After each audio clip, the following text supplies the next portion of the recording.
Hi friends, welcome to LTX classes. మనం PIB weekly analysis అని చెప్పి ఎవ్రీ వీక్ చేసుకుంటున్నాం కదా. దాంట్లో భాగంగా ఈరోజు 6th ఏప్రిల్ నుంచి 12th ఏప్రిల్ వరకు జరిగినటువంటి ఇంపార్టెంట్ పిఐబిలో వచ్చినటువంటి న్యూస్ని అన్ని మినిస్ట్రీస్కి సంబంధించినవి, PMO, president secretariat, vice president secretariat, వీటన్నిటిలో ఉన్న ఇంపార్టెంట్ న్యూస్ ఆర్టికల్స్ని మనకి ఎగ్జామ్కి ఏవైతే రిలవెంట్గా ఉంటాయో అవన్నీ ఈరోజు మనం డిస్కస్ చేద్దాం from 6th to 12th April. Okay, before going to start the session today ఒక important announcement from LTX classes ఏంటంటే ఏపీఎస్సీ గ్రూప్ 2 ప్రిలిమ్స్ రిజల్ట్స్ వచ్చాయి అండ్ మెయిన్స్ July 28th అని చెప్పి డిక్లేర్ చేయడం జరిగింది కదా సర్వీస్ కమిషన్. సో దాన్ని దృష్టిలో పెట్టుకొని గ్రూప్ 2 మెయిన్స్కి సంబంధించి ఒక కోర్స్ని లాంచ్ చేయడం జరిగింది. APSC group 2 mains course that includes all the subjects Indian economy, polity, science and technology, AP economy, AP history మొత్తం అన్నీ కలిపి కోర్స్ ఫీ జస్ట్ 5,000 రూపీస్ మాత్రమే విత్ లైఫ్ టైం వ్యాలిడిటీ ఈ కోర్స్ మీకు ఇవ్వడం జరుగుతుందన్నమాట. సో మీకు ఇంకా ఏమైనా డౌట్స్ ఉన్నట్టయితే దీనికి సంబంధించి లైక్ లైఫ్ టైం వ్యాలిడిటీ కాకుండా 3 months వ్యాలిడిటీ, 6 months వ్యాలిడిటీ అలా కావాలి అనుకున్నట్టయితే కోర్స్ ఫీ ఎంత, ఏంటి, ఆ స్ట్రక్చర్ ఎలా ఉంటుంది, తర్వాత డెమో క్లాసెస్ ఏదైనా కావాలి అన్నా కూడా you can contact this number for more details or else you can visit the website ltxclasses.com. Okay, so let us start PIB weekly analysis today. So ఈరోజు ఫస్ట్ టాపిక్ ఏంటి అని అంటే మనకి రీసెంట్గా ఉగాది సెలబ్రేట్ చేసుకున్నాం కదా. సో మనకు తెలుగు న్యూ ఇయర్ ఉగాది అని ఎలా అయితే అంటామో ఇంకా కొన్ని చోట్ల సేమ్ న్యూ ఇయర్ అనేది అలాగే సెలబ్రేట్ చేసుకుంటారనమాట. సో ఈ పర్టికులర్ ఆర్టికల్ ఏంటి అంటే ఆర్ట్ అండ్ కల్చర్కి సంబంధించి కొన్ని రీజనల్ ఫెస్టివల్స్ ఉంటాయి కదా, లోకల్గా ఆ రీజన్కి మాత్రమే పరిమితమయ్యే ఫెస్టివల్స్ ఉంటాయి కదా. సో అవి ఏంటి, ఎక్కడెక్కడ చేసుకుంటారు ఏంటి అని చెప్పి అడుగుతారు. మ్యాచ్ ద ఫాలోయింగ్ లాగైనా అడగచ్చు అనమాట. సో ఒకసారి అవి చూద్దాం. అండ్ దీని మీద ఒక ప్రీవియస్ క్వశ్చన్ కూడా వచ్చింది, అది ఎలా వచ్చింది అనేది కూడా మీకు ఇక్కడ చూస్తే అర్థమవుతుంది అనమాట.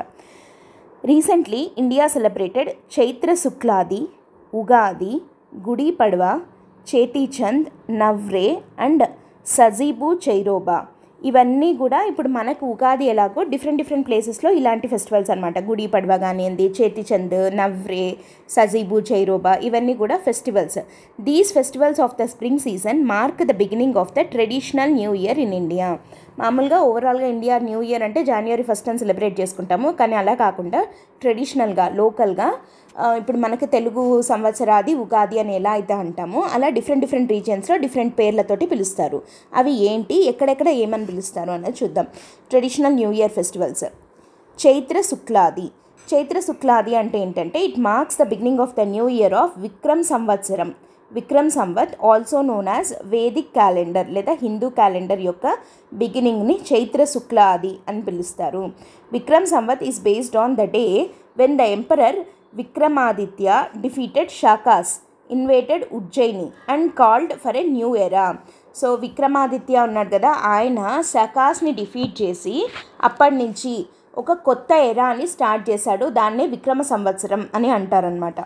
సో ఇదేంటి, it is the first day during the waxing phase. అంటే ఏంటి అని అంటే visible side of the moon is getting bigger every night. అంటే మనకి ఏమంటారు, తెలుగులో ఏమంటారంటే శుక్లపక్షం అంటాం కదా, అంటే చంద్రుడు పెరుగుతూ, అంటే పౌర్ణమి దాకా, అమావాస్య మొదలుకొని పౌర్ణమి దాకా ఉండేదాన్ని శుక్లపక్షం. అంటే చంద్రుడు పెరుగుతూ వెళ్తాడు సైజు, తర్వాత తగ్గుతూ వెళ్తాడు కదా అమావాస్య దాకా, పౌర్ణమి తర్వాత నుంచి దాన్ని కృష్ణపక్షం అంటారు. So it is the first day during the waxing phase in which the visible side of the moon is getting bigger every night of the moon in the Chaitra, అంటే first month of the Hindu calendar. Hindu క్యాలెండర్లో first నెల చైత్రం, వైశాఖం అట్లా అంటాం కదా. So అలా first month చైత్రమాసం. ఈ చైత్రమాసంలో first day during the waxing phase అంటే చైత్ర శుక్ల అని వస్తుందన్నమాట. సో ఆ రోజుని ఉగాదిగా సెలబ్రేట్ చేసుకుంటారు, దాన్నే చైత్ర శుక్లాది. అందుకే దానికి చైత్ర శుక్ల అని అంటున్నాం. శుక్లపక్షం, కృష్ణపక్షం అంటాం. పక్షం అంటే 15 రోజులు అనమాట. సో ఈ చైత్ర శుక్ల ఆది అని అంటే చైత్రమాసం అంటే first month of the Hindu క్యాలెండర్లో, శుక్ల అంటే శుక్లపక్షంలో, అంటే చంద్రుడు పెరుగుతూ వెళ్ళే ఆ పక్షంలో ఫస్ట్ రోజు చైత్ర శుక్లాది, అది విక్రమ సంవత్సరం అనమాట. అది చైత్ర శుక్లాది అంటే. మరి గుడి పడ్వా అండ్ ఉగాది అంటే ఏంటి, these festivals are celebrated by the people in the Deccan region including Karnataka, Andhra Pradesh, Maharashtra. మహారాష్ట్రలో గుడి పడ్వా అని చెప్పి సెలబ్రేట్ చేసుకుంటారు. ఏపీలో, కర్ణాటకలో వీటిల్లో ఉగాది అని అంటామన్నమాట. ఏ ఫేమస్ కాంకోషన్ సర్వ్డ్ ఈజ్ జాజరీ. అంటే ఇది మనం ఉగాది పచ్చడి అని చెప్పి సెలబ్రేట్ చేసుకుంటాం కదా, దాని గురించి చెప్తున్నాను అనమాట. అంటే ఇదేంటి, the life brings both happiness and sorrows, అంటే అన్నీ కలిపి ఉంటాయి. లైఫ్ అంటే ఎప్పుడు ఒకటే, not a bed of roses అంటారు కదా. సో అంతా ఒకటేలాగా ఉండదు, కష్టాలు వస్తాయి సుఖాలు వస్తాయి అన్నదానికి గుర్తుగా ఉగాది పచ్చడి అని చెప్పి మనము స్వీటు, తర్వాత బిట్టర్ అంటే వేపాకులు, తర్వాత బెల్లము, వీటన్నిటిని కలిపి షడ్రుచుల సమ్మేళనం అని అంటారు కదా, అట్లా 6 రుచులను కలిసి ఉండేదే లైఫ్ అంటే అని చెప్పి డినోట్ చేయడానికి అలాంటి ఒక టైప్ ఆఫ్ ఏమంటారు ఉగాది పచ్చడి అనేదాన్ని మనం చేసుకొని అది తిని ఆ రోజు సెలబ్రేట్ చేసుకుంటాం ఉగాది పచ్చడిని. అండ్ గుడి పడవా అంటే ఏంటి, గుడి అనేది ఒక డాల్, గుడి అంటే డాల్ అనమాట. Gudi is a doll prepared in Maharashtrian homes. For Ugadi, doors in the homes are adorned with mango leaf decorations called Toranalu or Torana in Kannada. మామిడాకులు కట్టుకుంటాము. అండ్ గుడి పడవా అని ఎందుకు అంటారు అంటే, మహారాష్ట్ర వాళ్ళు ఒక స్పెసిఫిక్ టైప్ ఆఫ్ ఒక టాయ్ని తయారు చేసి ఆ రోజు సెలబ్రేట్ చేసుకుంటారు, దాన్ని గుడి పడవా అని చెప్పి పిలుస్తారనమాట. సో ఇది గుడి పడవా అండ్ ఉగాది. సో గుడి పడవా ఇక్కడ మహారాష్ట్ర, ఉగాది వచ్చేసి Karnataka and Andhra Pradesh. Okay. And Chaitra Shukladi అనేది విక్రమ సంవత్సరం మొదలైన ఫస్ట్ మాసం, చైత్ర మాసంలో శుక్లపక్షంలో మొట్టమొదటి రోజుని చైత్ర శుక్లాదిగా సెలబ్రేట్ చేసుకుంటాం. తర్వాత Cheti Chand is the new year festival of Sindhi community. ఇట్లాంటివి ఏ కమ్యూనిటీ ఇట్లాంటివి మార్చి అడుగుతారు. Cheti Chand is the new year festival of the Sindhi community and it is celebrated to commemorate the birth anniversary of Jhulelal, the patron saint of the Sindhi community. Jhulelal అనే ఆయన బర్త్డేని commemorate చేస్తూ చేతీచంద్ అనేది celebrate చేసుకుంటారు. నెక్స్ట్ది ఇది యాక్చువల్గా ఇంకొకటి సపరేట్ థింగ్, ఇది వైశాఖి. దీన్నే బైశాఖి అని కూడా అంటారనమాట. It is observed by Hindus, సిక్కులు చాలా ఎక్కువగా సెలబ్రేట్ చేసుకుంటారు ఈ బైశాఖిని. సో ఇది దేనికి సెలబ్రేట్ చేస్తారు అని అంటే, it commemorates the formation of Khalsa Panth of warriors under Guru Gobind Singh in 1699. మనకి సిక్కు గురువులలో గురు గోవింద్ సింగ్ అనే ఆయన ఖల్సా పంత్ అంటే ఒక వారియర్ క్లాస్ ని తయారు చేశారు కదా. సో ఆ ఖల్సా పంత్ ఏ రోజైతే ఫామ్ అయిందో ఆ రోజును బైశాఖిగా సెలబ్రేట్ చేసుకుంటారు సిక్కులు. And Baisakhi was also the day. ఇక్కడ మనకి బైశాఖి డే అనగానే మనకు గుర్తు రావాల్సింది ఇండియన్ హిస్టరీకి రిలేటెడ్గా ఉండేది జలియన్ వాలాబాగ్ మసాకర్ జరిగింది కదా, April 13, 1919. సో అది జరిగిండేది బైశాఖి డే, బైశాఖ పౌర్ణమి రోజు. వాళ్ళు ఏం చేశారు, ఆ రోజు జలియన్ వాలాబాగ్లో ఒక సెలబ్రేషన్ లాగా అందరూ ఒకరినొకరు విష్ చేసుకుంటూ అలా ఆ గార్డెన్లో, ఆ జలియన్ వాలాబాగ్లో వాళ్ళందరూ ఉన్న టైంలోనే మనకి జనరల్ డయర్ వచ్చి ఇది మసాకర్ జరిగింది అప్పుడే కదా. So Jallian Wala Bagh massacre at a gathering and event influential to the Indian movement against the colonial rule. అది ఎంతమంది ఫ్రీడమ్ ఫైటర్స్ని ఇన్ఫ్లుయెన్స్ చేసింది అని మనకు చాలా బాగా తెలుసు. భగత్ సింగ్ కానివ్వండి, వీళ్ళనందరినీ ఫ్రీడమ్ మూమెంట్ కోసం ఫైట్ చేసేలాగా ప్రేరేపించిన incident Jallian Wala Bagh massacre that happened on the day of Baisakhi అనమాట. ఓకే. సో అది బైశాఖి అంటే. నెక్స్ట్ నవ్రే అనేది Kashmiri new year's day. Okay. ఇప్పుడు మనకు తెలుగు న్యూ ఇయర్ అంటే ఉగాది ఎలానో కాశ్మీరీ వాళ్ళ న్యూ ఇయర్ని నవ్రే అని చెప్పి పిలుస్తారు. It is marked by performing various rituals, decorating houses, preparing traditional dishes and offering prayers to the deities. Navreh అని అంటే కాశ్మీరీ వాళ్ళది. ఓకే. తర్వాత సింధీ కమ్యూనిటీ వాళ్ళది ఏమనుకున్నాము, చేతీచంద్. బైశాఖి వచ్చేసి హిందూస్, సిక్కులు సెలబ్రేట్ చేసుకునేది. నెక్స్ట్ చూడండి, సజీబు చైరోబా అనేది మణిపూర్లో సెలబ్రేట్ చేసుకునే ఫెస్టివల్. సో సజీబు చైరోబా పర్టికులర్గా మైతీస్, కుకీస్, మైతీస్ మణిపూర్ ఇష్యూ మనకు తెలుసు కదా, దాంట్లో మైతీస్ ఉన్నారు కదా. ఈ మైతీస్ ఈ సజీబు చైరోబా అనే దాన్ని మోస్ట్ ఆస్పీషియస్ ఫెస్టివల్గా వాళ్ళు సెలబ్రేట్ చేసుకుంటారనమాట. సో ఇది మణిపూర్కి సంబంధించిన ఫెస్టివల్. ఇవన్నీ రీసెంట్గా జరిగాయి. అండ్ దాంతోపాటు ఇంకా కొన్ని ఏమేమి ఉన్నాయి అని అంటే, విషు అనేది ఒక Hindu festival celebrated in Kerala, Tamil Nadu and కర్ణాటకలో కొన్ని రీజియన్స్. తర్వాత పాండిచ్చేరిలో మాహే ఉంది కదా అక్కడ. సో ఇక్కడంతా సెలబ్రేట్ చేసుకునే ఒక ఫెస్టివల్ పేరే విషు. ఓకేనా. So it marks the first day of Medam. It falls in the middle of the April in the Gregorian calendar, 9th month in the solar calendar in Kerala. So ఇది మేడమ్ అని అంటారు.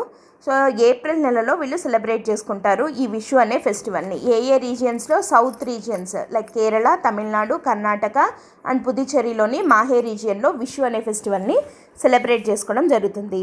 నెక్స్ట్ పుతండు. పుతండు అనేది లేదా దీన్నే ఏమంటారంటే పూతువరుడం అని అంటారు. పూతువరుడం అంటే తమిళ్ న్యూ ఇయర్ అనమాట. సో ఇది తమిళ్ క్యాలెండర్లో వచ్చే ఫస్ట్ డే. అంటే మనకు ఉగాది ఎలాగో తమిళనాడులో పూతువరుడం అనేది అలాగా తమిళ్ న్యూ ఇయర్ అనమాట. ఓకే, సో ఇది ఏంటి, ఇది వచ్చేసి మనకు అరౌండ్ 14th ఏప్రిల్ పడుతుంది. మామూలు మన క్యాలెండర్ వైజ్ చూసినామంటే April 14th అలా, అంటే కొంచెం అటు ఇటుగా అది వాళ్ళ దాంతో మిక్స్ చేసినప్పుడు కొంచెం అటు ఇటుగా వస్తుందన్నమాట. ఎవ్రీ ఇయర్ ఇప్పుడే రావాలని లేదు. On or about 14th April every year Puthandu is celebrated. ఇది తమిళనాడుకు సంబంధించిన ఫెస్టివల్. ఓకే, వాళ్ళ తమిళ్ మంత్ని కూడా చైత్రై అని అంటారంటే చైత్రమాసం, ఇప్పుడు మనం చైత్రమాసం అంటున్నట్టే వాళ్ళది చిత్తిరై అని అంటారనమాట. దాంట్లో వచ్చే ఫస్ట్ డేనే పుతండు లేదా పూతువరడం లేదా తమిళ్ న్యూ ఇయర్ అని చెప్పి అంటారు. నెక్స్ట్ బొహాగ్ బిహు. బొహాగ్ బిహు అనేది ఇది వెరీ ఇంపార్టెంట్, ప్రీవియస్ క్వశ్చన్ కూడా ఇది. Bohag Bihu also known as Rongali Bihu, దాన్నే గ్జాట్ బిహు అని కూడా అంటారు. సో ఇది ఏంటి, ఇది ఒక అబోరిజినల్ ఎథనిక్ ఫెస్టివల్. అంటే ఇది ట్రైబ్స్ సెలబ్రేట్ చేసుకునే ఒక festival in the state of Assam and other parts of north east India by indigenous ethnic groups of Assam. అస్సాంలో ఇంకా నార్త్ ఈస్ట్ ఇండియాలో ఉన్న కొన్ని ట్రైబ్స్, కొన్ని ఎథనిక్ ట్రైబ్స్ ఉన్నారు కదా కొంతమంది, సో వాళ్ళు సెలబ్రేట్ చేసుకునే ఒక ఫెస్టివలే బొహాగ్ బిహు లేదా రొంగాలి బిహు లేదా గ్జాట్ బిహు అనేది అస్సామీస్ యొక్క న్యూ ఇయర్గా మనం చెప్పచ్చు. ఆ ట్రైబ్స్ అలా సెలబ్రేట్ చేసుకుంటారు దాన్ని ఆ పేరుతోటి. ఓకే, ఇది ఎప్పుడు వస్తుంది జనరల్గా అంటే it usually falls in the 2nd week of April, historically signifying the time of harvest. ఇదేంటంటే వాళ్ళ హార్వెస్టింగ్ మంత్ అనమాట. సో అంటే మనకి ఇప్పుడు సంక్రాంతి ఫెస్టివల్ ఎలాగో అస్సాంలో బిహు అలాగా బొహాగ్ బిహు అట్లాంటివి అనమాట. సో ఈ festival it is celebrated as Assamese new year. It usually falls in 2nd week of the April. ఓకేనా, సో ఇవి మనం చూసినటువంటి traditional regional new year festivals. Okay, Ugadi, Chaitra Shukladi, Gudi Padwa, తర్వాత సజీబు చైరోబా, తర్వాత బొహాగ్ బిహు కానివ్వండి, ఇంకా పుతాండు, విషు, ఇంకా నవ్రే, ఇంకా వైశాఖి, చేతీచంద్, ఇవన్నీ కూడా traditional regional new year festivals. Okay, celebrated all over the India. So ఇట్లా మ్యాచ్ ద ఫాలోయింగ్ టైప్లో అడగచ్చు. లేదా ప్రీవియస్ క్వశ్చన్ దీని మీద ఎలా అడిగారు అని అంటే ఇక్కడ చూడండి, Chaitra one of the national calendar based on the Shaka era corresponds to which of the following dates of Gregorian calendar in a normal year of 365 days. Chaitra మాసంలో ఫస్ట్ రోజు ఏ రోజు వస్తుంది అని 2014లో క్వశ్చన్ అడిగారు. So try to answer this question and comment in the comment section. ఇది 2014లో అడిగిన question అనమాట. So వీటి మీద ఇట్లా వచ్చేదానికి ఛాన్స్ ఉంది. ఇది ఆర్ట్ అండ్ కల్చర్ రిలేటెడ్ న్యూస్లో ఉన్న టాపిక్. ఓకే, సో ఇది first topic. Let us move on to the second one. Second one ఏంటంటే పరివర్తన్ చింతన్ అని చెప్పి ఒక ట్రై సర్వీస్ కాన్ఫరెన్స్ జరిగింది. ట్రై సర్వీస్ కాన్ఫరెన్స్ అంటే ఆర్మీ, నేవీ, ఎయిర్ ఫోర్స్ వాళ్ళది, ఆ 3 సర్వీసెస్ కలిపి ఒక కాన్ఫరెన్స్ లాగా జరిగింది. దాన్ని పరివర్తన్ చింతన్ అని అంటారు. సో అది అసలు దేనికోసం జరిగింది, what are the aims and objectives of Parivartan Chintan, అది న్యూస్లో ఉంది కాబట్టి ఒకసారి మనం చూద్దాము. ఇది సైన్స్ అండ్ టెక్నాలజీ టాపిక్ కింద డిఫెన్స్ వాటి రిలేటెడ్ దాంట్లో ఒక పాయింట్గా మనం యూజ్ చేసి రాయొచ్చు అనమాట. ఇండిజినైజేషన్లో కానివ్వండి, ఇండిజినైజేషన్ ఆఫ్ డిఫెన్స్ అట్లాంటివి వచ్చినప్పుడు దానికోసం ఏం చేస్తున్నారు అలా అంటే ఇట్లాంటి ఒక పాయింట్ని మనం ఇంక్లూడ్ చేయొచ్చు. Parivartan Chintan is a try service conference aimed at generating new and fresh ideas, initiatives and reforms to propel jointness and integration efforts. ఇది ఢిల్లీలో జరిగింది on 8th April 2024. Okay, so ఏంటంటే ఇంకా ఇన్నోవేటివ్ ఐడియాస్ ఏమేమి తీసుకొని రావచ్చు, డిఫెన్స్లో కొత్త ఇన్నోవేషన్స్ని ఎంకరేజ్ చేయడం కోసం అని చెప్పి tri service conference Parivartan Chintan అన్న పేరుతోటి జరిగిందనమాట. ఢిల్లీలో జరిగింది on 8th April and it was chaired by, అంటే దీన్ని ప్రిసైడ్ చేసిండేది ఎవరు, chief of defence staff general Anil Chauhan presided this. Okay, and it was the first ever conference of heads of all tri services institutions. ఇది very important. ఇది first time ఇలాంటి ఒక conference జరిగింది, ముగ్గురిని ఇన్వాల్వ్ చేస్తూ, 3 సర్వీసెస్ యొక్క హెడ్స్ని ఇన్వాల్వ్ చేస్తూ జరిగినటువంటి first ever conference Parivartan Chintan in Delhi.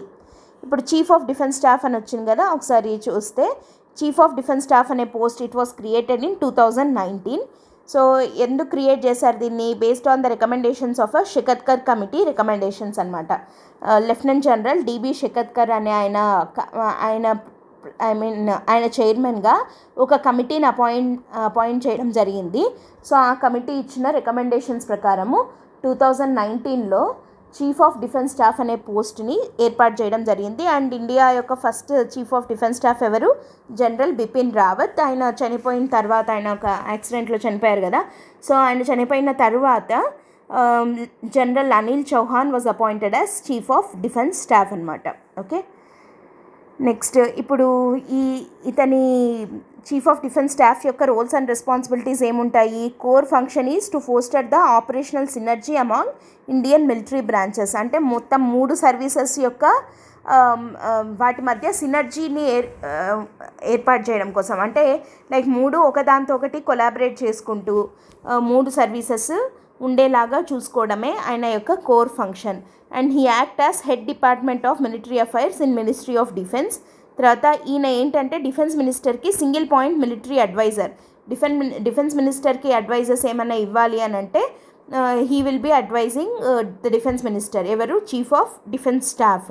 And ఈయన advisory role in nuclear command అథారిటీకి కూడా ఈయన అడ్వైజరీ రోల్ ప్లే చేస్తూ ఉంటాడు. ఎవరు? Chief of defence staff. And present chief of defence staff ఎవరు? అనిల్ చౌహాన్. అండ్ ఈయన రీసెంట్గా దేన్ని ప్రిసైడ్ చేయడం జరిగింది? పరివర్తన్ చింతన్. ఇది ఏంటి అని అంటే first ever tri service conference. దేనికోసము? To have some new ideas, new innovations in the field of defence అనమాట. అండ్ ఈ చీఫ్ ఆఫ్ డిఫెన్స్ స్టాఫ్ అనే పోస్ట్ 2019 నుండి ఏర్పాటు చేయడం జరిగింది based on the recommendations of Shekatkar committee. Okay, so that is the second topic. Let us move on to the third one. Third topic in news ఏంటంటే cyber Surakshit Bharat initiative అని చెప్పి ఒక programme జరిగింది. సో అది ఎవరెవరు పెట్టారు అండ్ దాని యొక్క ఉద్దేశం ఏంటి, like what are the aims and objectives. Cyber security related ఏ టాపిక్ న్యూస్లో ఉన్నా కూడా అది మనకి చాలా చాలా ఇంపార్టెంట్. ఓకేనా? సో కాబట్టి అంటే సైబర్ సెక్యూరిటీ కోసం గవర్నమెంట్ తీసుకుంటున్నటువంటి ఇనిషియేటివ్స్ ఏంటి, ఇట్లా మనకి క్వశ్చన్గా మెయిన్స్లో అయినా క్వశ్చన్గా రావచ్చు, లేదా ప్రిలిమ్స్లో ఇట్లాంటి ఇనిషియేటివ్స్ గురించే కొన్ని పాయింట్స్ ఇచ్చి కరెక్ట్ తప్పు అని చెప్పి అడగడం కూడా జరుగుతుంది. సో ఈ సైబర్ సురక్షిత్ భారత్ ఇనిషియేటివ్ని ఎవరు ఆర్గనైజ్ చేశారు అని అంటే NEGD and MIT ministry organises 43rd batch of chief information security officers deep dive training program under cyber surakshit bharat initiative. So first అది మనం చూసే కన్నా ముందు ఈ సైబర్ సురక్షిత్ భారత్ అంటే ఏంటనేది చూద్దాం. Okay, it was conceptualised with the mission. దీని మిషన్ ఏంటి?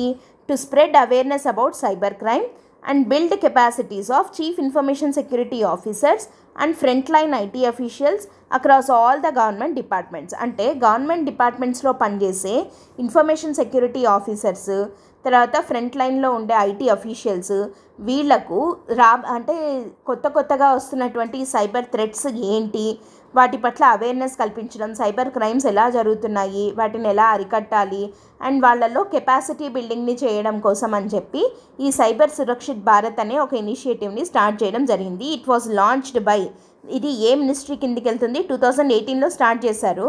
సో ఇదేంటంటే కొన్ని 2018 నుంచి ఇప్పటి వరకు కొన్ని బ్యాచెస్గా కొంతమంది అఫీషియల్స్కి డీప్ డైవ్ ట్రైనింగ్ ప్రోగ్రామ్, అంటే వాళ్ళకి ట్రైనింగ్ అనేది ఇవ్వడం జరుగుతుంది అనమాట రిగార్డింగ్ సైబర్ క్రైమ్స్, వాటిని ఎలా కంట్రోల్ చేయాలి ఏంటి అని చెప్పి వాళ్ళకి ట్రైనింగ్ ఇవ్వడం జరుగుతుంది. సో ఇది ఏ మినిస్ట్రీ వాళ్ళు కండక్ట్ చేస్తున్నారు? Ministry of electronics and information technology, MIT ministry అంటాం కదా, సో వీళ్ళు కండక్ట్ చేస్తున్నారు అనమాట.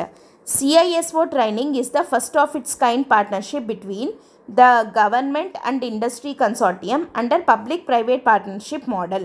ఓకేనా? అంటే చీఫ్ ఇన్ఫర్మేషన్ సెక్యూరిటీ ఆఫీసర్లకు ఇచ్చే ఈ ట్రైనింగ్ అనేది ఇది ఫస్ట్ ఆఫ్ ఇట్స్ కైండ్, అంటే ఇంతవరకు ఎప్పుడు ఇలా జరగలేదు. ఎలా జరగలేదు? It's a public private partnership మోడల్లో జరుగుతుందన్నమాట. అంటే గవర్నమెంట్ దాంతోపాటు ఇండస్ట్రీస్ ఇవి రెండు కలిసి ఒకదాంతో ఒకటి కొలాబరేట్ చేసుకుంటూ CISOస్కి, అంటే సెంట్రల్ ఇన్ఫర్మేషన్ సెక్యూరిటీ ఆఫీసర్స్ ఉంటారు కదా, వీళ్ళకి చీఫ్ ఇన్ఫర్మేషన్ సెక్యూరిటీ ఆఫీసర్స్ ఉంటారు కదా, వాళ్ళకి ఇండస్ట్రీస్తో కలిసి కొలాబరేట్ అవుతూ కొత్త సైబర్ థ్రెట్స్ వీటి గురించి ట్రైనింగ్ అనేది ఇవ్వడం జరుగుతుందన్నమాట. సో ఇది PPP మోడల్లో ఇస్తున్నటువంటి first kind of training for CISOs. ఇప్పుడు టార్గెట్ పార్టిసిపెంట్స్ అంటే ఎవరెవరికి ట్రైనింగ్ ఇవ్వడం జరుగుతుంది. Officers from central government, state governments and union territories and subordinate agencies అంటే పబ్లిక్ సెక్టర్ అండర్టేకింగ్స్, తర్వాత పబ్లిక్ సెక్టర్ బ్యాంకులు, తర్వాత insurance companies, technical wings of police, security forces. ఇప్పుడు సైబర్ థ్రెట్స్ ఎవరెవరు సైబర్ థ్రెట్స్కి గురి కావచ్చో అట్లాంటి వాళ్ళందరూ టార్గెట్ పార్టిసిపెంట్సే. అంటే వీళ్ళకందరికీ కూడా ట్రైనింగ్ అనేది ఇవ్వడం జరుగుతుంది అనమాట. అంటే ఇప్పుడు సపోజ్ పబ్లిక్ సెక్టర్ బ్యాంక్స్, ఇప్పుడు ఎస్బీఐ కానీ ఇట్లాంటివి ఉన్నాయి కదా, సో వాటిల్లో కొంతమంది అఫీషియల్సే వెళ్ళి ట్రైనింగ్కి అటెండ్ అయ్యి మళ్ళీ వాళ్ళు వచ్చి ఇక్కడ దాన్ని ఇంప్లిమెంట్ చేయడము. సో సైబర్ వింగ్ రిలేటెడ్ వాళ్ళు అఫీషియల్స్ ఎవరైతే ఉంటారో వాళ్ళందరూ ఈ ట్రైనింగ్కి అటెండ్ అవ్వడం జరుగుతుంది అనమాట. పబ్లిక్ సెక్టర్ బ్యాంక్స్ కానివ్వండి, ఇన్సూరెన్స్ కంపెనీస్, తర్వాత పోలీసు, సెక్యూరిటీ ఫోర్సెస్లో టెక్నికల్ వింగ్స్ అంటే సైబర్ క్రైమ్స్ని ఎలా కనిపెట్టాలి ఏంటి ఇట్లాంటివన్నీ ట్రైనింగ్ తీసుకుంటే వాళ్ళు ఈజీ అవుతుంది కదా, సో వాళ్ళందరూ కూడా అటెండ్ అవ్వడం జరుగుతుంది. అంతేకాకుండా డెసిగ్నేటెడ్ చీఫ్ CISOs ఇందాక చెప్పుకున్నాం, చీఫ్ ఇన్ఫర్మేషన్ సెక్యూరిటీ ఆఫీసర్స్ వెళ్తారు. తర్వాత CTOs and member of technical teams, తర్వాత officers responsible to observe security of IT systems.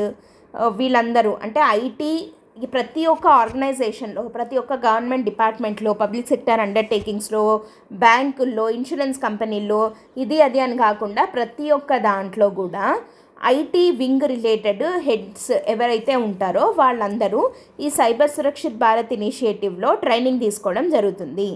Training ఎలా ఉంటుంది,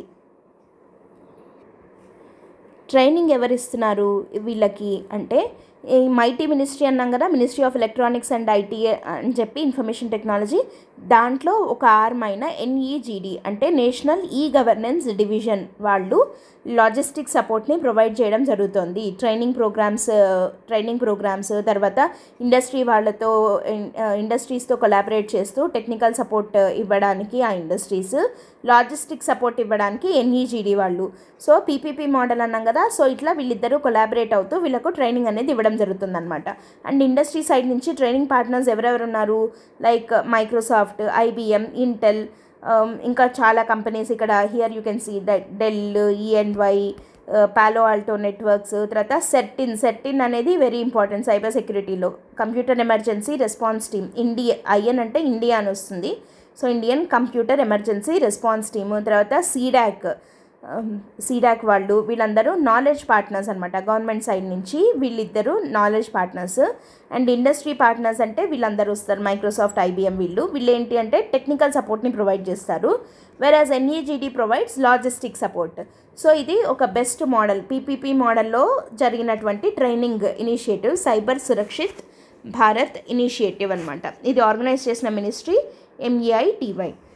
సో దీని ఆబ్జెక్టివ్స్ ఏంటి అని అంటే ఇందాకనే మనం ఆల్రెడీ చెప్పుకున్నాం. ఏంటంటే జనరల్గా చెప్పాలంటే సింపుల్గా అవేర్నెస్ని క్రియేట్ చేయడానికి in the emerging landscape of cyber threats, తర్వాత ఇన్డెప్త్ అండర్స్టాండింగ్ ఆఫ్ వాటి సొల్యూషన్స్ని అండర్స్టాండ్ చేసుకోవడము, తర్వాత ఫ్రేమ్వర్క్స్ ఎలా ఉండాలి, సైబర్ సెక్యూరిటీ ఫ్రేమ్వర్క్ పాలసీస్ ఇట్లాంటివి, దాంట్లో ఉండాల్సిన గైడ్లైన్స్ ఏమేమి ఉండాలి, తర్వాత వేరే కంట్రీస్లో వేరే చోట్లంతా ఇంప్లిమెంట్ చేస్తున్నటువంటి బెస్ట్ ప్రాక్టీసెస్ ఉంటాయి కదా, కేస్ స్టడీస్ లాగా. సో ఆ కేస్ స్టడీస్ని చూసి వాటి సక్సెస్ కారణాలు ఏంటి, ఒకవేళ అవి ఫెయిల్ అయింటే ఎందుకు ఫెయిల్ అయ్యాయి, సో అట్లాంటివన్నీ చూడడము, వాటి ఇన్పుట్స్ని తీసుకోవడము, సైబర్ సెక్యూరిటీ రిలేటెడ్ ఇన్పుట్స్ని తీసుకొని పాలసీ ఫ్రేమ్వర్క్ని డిజైన్ చేయడానికి హెల్ప్ అయ్యేలాగా ఉండేదే ఈ cyber Surakshit Bharat initiative. Very very important. So ఇక్కడ కీ పాయింట్స్ ఏంటి అంటే ఫస్ట్ ఆఫ్ ఆల్ ఏ మినిస్ట్రీ కిందకి వెళ్తుంది, దాంట్లో ఆ మినిస్ట్రీలో మళ్ళీ పర్టికులర్గా లాజిస్టిక్స్ సపోర్ట్ ప్రొవైడ్ చేస్తున్నది NEGD national governance division of ministry of electronics and information technology ఇది ప్రొవైడ్ చేస్తుంది. తర్వాత ఇది first ever of its kind PPP మోడల్లో జరుగుతుంది. సో ఇండస్ట్రీ సైడ్ నుంచి టెక్నికల్ సపోర్ట్ వస్తుంది అండ్ గవర్నమెంట్ సైడ్ నుంచి ఏం ప్రొవైడ్ చేస్తున్నారు, నాలెడ్జ్ పార్ట్నర్స్గా ఉన్నది సీడాక్, సెర్టిన్.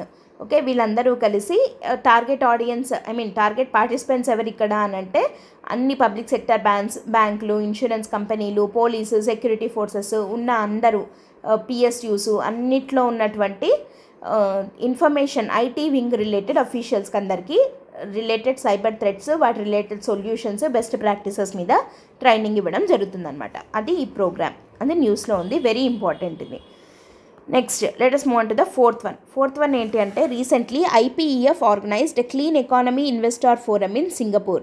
ఓకేనా, సింగపూర్లో క్లీన్ ఎకానమీ ఇన్వెస్టార్ ఫోరం అనే దాన్ని ఆర్గనైజ్ చేయడం జరిగింది. ఎవరు చేశారు? ఐపీఈఎఫ్. అసలు ఫస్ట్ ఆఫ్ ఆల్ ఈ ఐపీఈఎఫ్ అంటే ఏంటని చూద్దాం.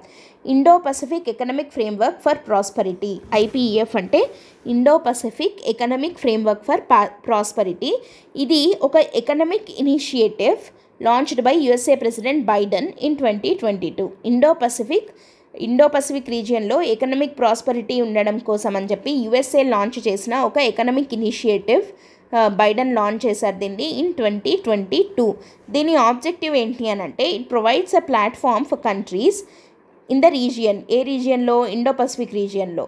to collaborate on advancing resilient, sustainable and inclusive economic growth and aims to contribute to cooperation, stability and prosperity in the region. అంటే ఇక్కడ ఇండో పసిఫిక్ రీజియన్ యొక్క సస్టైనబిలిటీ కోసము, తర్వాత ఇంక్లూజివ్ ఎకనామిక్ గ్రోత్ కోసము, అట్ ద సేమ్ టైం ఆ region యొక్క stability and prosperity, A region? Indo Pacific region యొక్క stability and prosperity కోసం అని చెప్పి లాంచ్ చేసిన ఒక ఎకనామిక్ ఇనిషియేటివ్. ఇది లాంచ్ చేసిండేది ఎవరు? యుఎస్ఏ ప్రెసిడెంట్ జో బైడెన్ 2022లో ఈ ఐపీఈఎఫ్ అనే దాన్ని లాంచ్ చేయడం జరిగింది. ఈ ఐపీఈఎఫ్ రీసెంట్గా సింగపూర్లో క్లీన్ ఎకానమీ ఇన్వెస్టార్ ఫోరం అనేది కండక్ట్ చేయడం జరిగింది. సో ఈ ఐపీఈఎఫ్లో మొత్తం ఎంతమంది మెంబర్స్ ఉన్నారు? టోటల్ 14 పార్ట్నర్స్ ఉన్నారు. దాంట్లో ఇండియా ఈజ్ ఎ మెంబర్. ఇంతవరకు గుర్తుపెట్టుకున్నా సరిపోతుంది. India is a part of ఇట్టా కాదా? యుఎస్ఏ ఇనిషియేట్ చేసింది and India is also its member.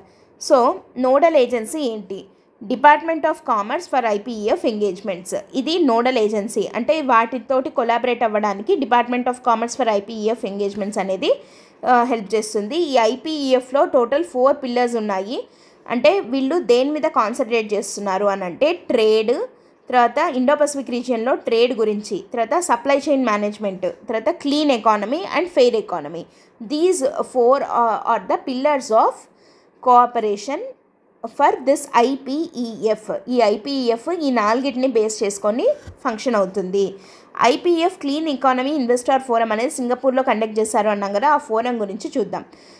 అసలు ఏంటిది, దేనికోసము అని అంటే ఇది ఐపీఎఫ్ కింద తీసుకొని వచ్చిన ఒక initiative. It mobilises the investments into sustainable infra, climate technology and renewable energy projects. మనకి పేరులోనే ఉంది క్లీన్ ఎకానమీ అని చెప్పి. క్లీన్ ఎకానమీ అని అంటే ఏమంటున్నాము? సస్టైనబుల్ ఇన్ఫ్రాస్ట్రక్చరు, తర్వాత climate technology, renewable energy projects. Clean energy అంటాం కదా, సో రెన్యూవబుల్ ఎనర్జీ ప్రాజెక్ట్స్, తర్వాత క్లైమేట్ టెక్నాలజీ మీద, సస్టైనబుల్ ఇన్ఫ్రాస్ట్రక్చర్ మీద ఇన్వెస్ట్మెంట్స్ని మొబిలైజ్ చేయడం కోసం అని చెప్పి క్లీన్ ఎకానమీ ఇన్వెస్టార్ ఫోరం అనేది కండక్ట్ చేయడం జరిగింది ఇన్ సింగపూర్. ఓకేనా. సో ఇది ఏం చేసింది అని అంటే ఆ రీజియన్కి సంబంధించిన టాప్ ఇన్వెస్టర్స్ని, తర్వాత ఫిలాంథ్రోపిస్ట్స్, ఇది అంటే చారిటీస్ రన్ చేస్తుంటారు కదా, సో వాళ్ళని, తర్వాత ఫైనాన్షియల్ ఇన్స్టిట్యూషన్స్, తర్వాత ఇన్నోవేటివ్ కంపెనీస్, స్టార్టప్స్, ఆంటర్ప్రెన్యూర్స్, వీళ్ళనందరినీ ఒకటే వేదిక పైకి తీసుకొని వచ్చింది ఈ IPF clean economy investor forum అనమాట. అంటే వీళ్ళందరూ ఒక చోట మీట్ అయ్యి, సో ఒకరితో ఒకరు కొలాబరేట్ చేసుకుంటూ, ఇన్వెస్ట్మెంట్స్ చేసేవాళ్ళు ఇన్వెస్ట్మెంట్ చేసుకుంటూ, అండ్ ఈ కంపెనీస్ ఇన్వెస్ట్మెంట్స్ని అట్రాక్ట్ చేస్తూ, స్టార్టప్స్, ఆంటర్ప్రెన్యూర్స్ వీళ్ళందరూ ఒక క్లీన్ ఎకానమీని బిల్డ్ చేయడం కోసము in the region of Indo Pacific ఈ ఫోరంని స్టార్ట్ చేయడం జరిగిందనమాట. So it was managed by invest India. India's national investment promotion agency పేరు ఇన్వెస్ట్ ఇండియా అంటాము. సో ఇది on behalf of India participate చేయడం జరిగిందనమాట. సో దీని కింద ఇండియన్ ఇండస్ట్రీకి ఉండే ఆపర్చునిటీస్ ఏమేమి ఉన్నాయి అని అంటే the forum will have opportunity for Indian industry in two tracks.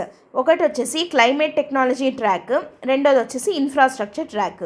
Climate technology track అంటే ఏంటి అని అంటే this track is open for top climate technology companies and startups from member countries including India to present their innovations to global investors. It focuses on recognizing leading enterprises in climate technology. Climate technology మీద work చేస్తున్నటువంటి companies ఏవైతే ఉంటాయో, startups కానీ entrepreneurs కానీ, వీళ్ళందరూ ఈ 2 tracks ఉంటాయన్నమాట ఈ ఐపీఎఫ్ ఫోరంలో. ఒకటి వచ్చేసి క్లైమేట్ టెక్నాలజీ ట్రాక్, ఇంకోటి ఇన్ఫ్రా ట్రాక్. అంటే ఏంటి అని అంటే ఈ క్లైమేట్ టెక్నాలజీ మీద వర్క్ చేస్తూ కొత్త కొత్త ఇన్నోవేషన్స్ని ఏమన్నా చేస్తూ వాటికి ఫండింగ్ కోసం ఎదురు చూస్తున్న స్టార్టప్స్ కానీ కంపెనీస్ కానీ ఎంటర్‌ప్రెన్యూర్స్ కానీ వీళ్ళు ఈ క్లైమేట్ టెక్నాలజీ ట్రాక్ కింద they can attract global investors from this. So వాళ్ళు ఇన్వెస్ట్ చేయడానికి వీళ్ళు ఒప్పించవచ్చు వాళ్ళని, ఓకే, అట్రాక్ట్ చేయొచ్చు. అండ్ ఇన్ఫ్రాస్ట్రక్చర్ ట్రాక్ అంటే ఏంటి? This track highlights ready to invest sustainable projects in energy. అంటే లైక్ ఏదన్నా ఒక సోలార్ పవర్ ప్లాంట్ పెడుతున్నాము, దానికి ఇన్వెస్ట్మెంట్ కావాలి, లేదా ఇప్పుడు అంత ట్రెండ్ అంతా ఏం నడుస్తుంది, గ్రీన్ హైడ్రోజన్, గ్రీన్ అమోనియా ఇవన్నీ ఉన్నాయి కదా. సో వాటి రిలేటెడ్ ఏదన్నా ఇన్వెస్ట్మెంట్స్ని అట్రాక్ట్ చేయాలన్నా, లేదా ఈవీస్ ఎలక్ట్రిక్ వెహికల్స్, తర్వాత ఛార్జింగ్ స్టేషన్స్ ఇవన్నీ కూడా రెన్యూవబుల్ వాటి కిందకే వస్తాయి కదా. సో క్లీన్ ఇన్ఫ్రా కిందకే వస్తుంది. తర్వాత solid waste management related plans ఏదన్నా పెట్టడము, ఇవన్నీ ఇన్ఫ్రాస్ట్రక్చర్ అయితే ఆ ఇన్ఫ్రాస్ట్రక్చర్లో ఇన్వెస్ట్మెంట్స్ కోసం అని చెప్పి ఇన్ఫ్రాస్ట్రక్చర్ ట్రాక్ అనేది అదొక సపరేట్ ట్రాక్ లాగా అనమాట. సో ఇవన్నీ they are showcased at 2024 forum in India. So India తరపున వీళ్ళు సింగపూర్లో వాళ్ళ ఇన్నోవేషన్స్ని చూపిస్తూ they can attract global level investors అనమాట. అట్లాంటి ఒక IPEF clean economy investor forum అన్నది సింగపూర్లో జరిగింది. సో IPEF అంటే ఏంటని చూసాము. అది ఇనిషియేట్ చేసింది USA అండ్ దాంట్లో 14 పార్ట్నర్స్ ఉన్నారు, in which India is also a member. So దీని మెయిన్ ఫోకస్ ఏరియాస్ ఏంటి అని అంటే ఫోర్ పిల్లర్స్ అని చెప్పి చెప్పుకున్నాం. ట్రేడ్, సప్లై చైన్, అంతేగా. అంటే ఇది economy related. At the same time వీళ్ళ ఫోకస్ అంతా దేని మీద ఉంది? ఫెయిర్ ఎకానమీ, క్లీన్ ఎకానమీ, అంటే సస్టైనబుల్గా ఉండాలి అండ్ క్లైమేట్ ఫ్రెండ్లీగా ఉండే economy in the Indo Pacific region ఉండాలి అని చెప్పి ఈ ఫోరంని స్టార్ట్ చేయడం జరిగిందనమాట. సో ఇట్లాంటి ఫోరమ్స్లో 2 ట్రాక్స్ ఉన్నాయి. ఒకటి క్లైమేట్ టెక్నాలజీ ట్రాక్, ఇంకోటి ఇన్ఫ్రాస్ట్రక్చర్ ట్రాక్. వీటి ద్వారా ఇండియన్ కంపెనీస్, స్టార్టప్స్, తర్వాత ఎంటర్‌ప్రెన్యూర్స్ అక్కడ పార్టిసిపేట్ చేసి గ్లోబల్ లెవెల్ ఇన్వెస్టర్స్ని అట్రాక్ట్ చేయొచ్చు అని చెప్పి చెప్తున్నాం, ఓకేనా. So this is very important topic and let us move on to the next one.